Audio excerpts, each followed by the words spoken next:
Платина бағдарламасы бойынша 15 мың үміткердің арасынан тек бір салымшыға ғана көлік берілген.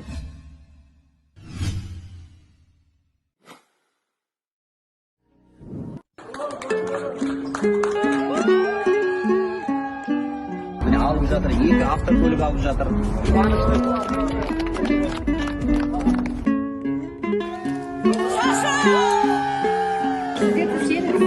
Асарға.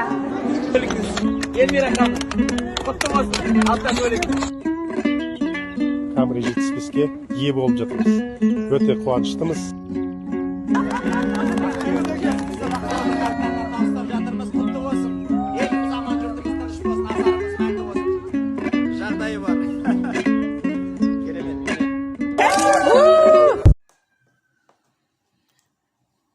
Сәлеметсіздер ме, Асар баспана салымшылары?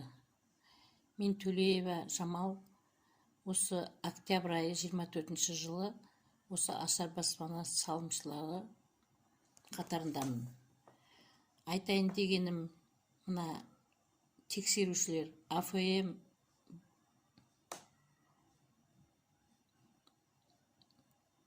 бұл пирамида емес екенін дәлелдеу үшін именно шығып отырмын. Себебі бұл Асар деген баяғы ата-бабамыздан келе жатқан асарлатып, негізінде қазақ халқы көшпенді халық қой. Сол кездерде енді шет жағасын мен өзімде көрдім. Кезінде ауылда тұрдық. Сол кезде мысалы ағаш үймен шөп шауып ағаларымыз колхозда жұмыс жасаған. Сол кезде де асарлатып, бір-біріне халық көмектесіп, үй салып беретін, сондай бір көмекті сол кезде де білетінбіз. Соны мына қазіргі заманауи Нұрбол Маратұлы соны алгоритммен есептеп шығарып, халыққа пайда істеп отқан адам. Бұл негізінде ешқандай пирамида емес.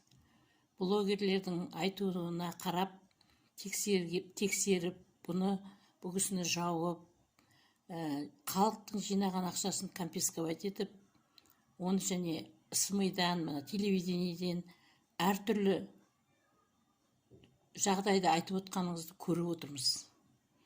1 миллиард 200 мың деп жатыр біресе 12 миллиард деп жатыр. Енді біз оның точно неше екенін мен білмеймін, бірақ халықтың санына қарағанда 95 мың адам жазылған деп отыр ғой осында. Соның әркім әртүрлі